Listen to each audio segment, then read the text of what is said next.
एकच ना ग बसतो का रंजे, अगं उगं त्यासनी काय बोलू बिलू नगस. कोपली बिपली ना तर समजा अवघड होऊन बसेल.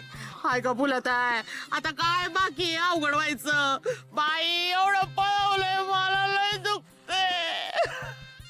बर एक काम कर, तू घरला जा आणि पायाला ना तेल लाव, नाही तर औषध लावतो. जा जा बाय जा. हा असंच करते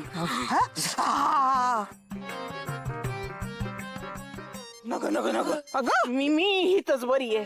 काय झालं? नाही नाही रे आता काय तुम्ही सगळे मिळून एकटे आहे ना मग तुम्हाला टाकून कसं जायचं.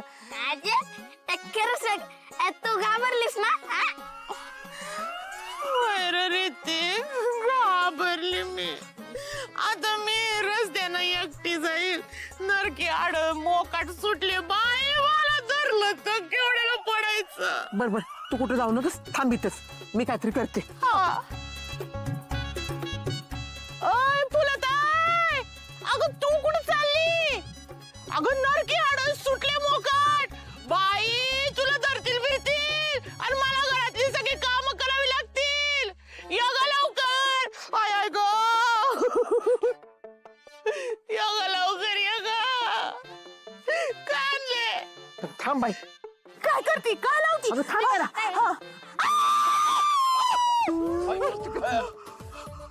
नरक्या हाडळीचा आवाज आणि नरक्या हाडळ आधी वाटतं.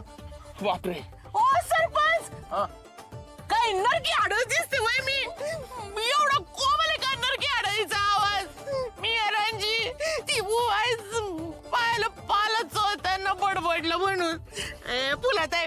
अगं पेटतो पाला बाई आज चालता तरी येते उद्या आहे ना मग आधून जाईल पार चालता बी यायचं नाही.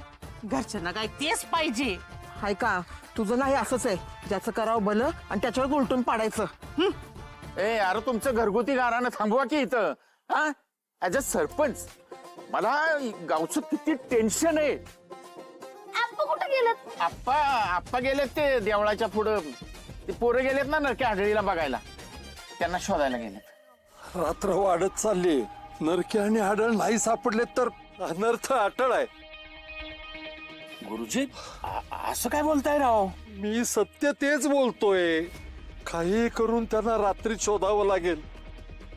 तसं नाही झालं तर अनर्थ झाला म्हणून समजा.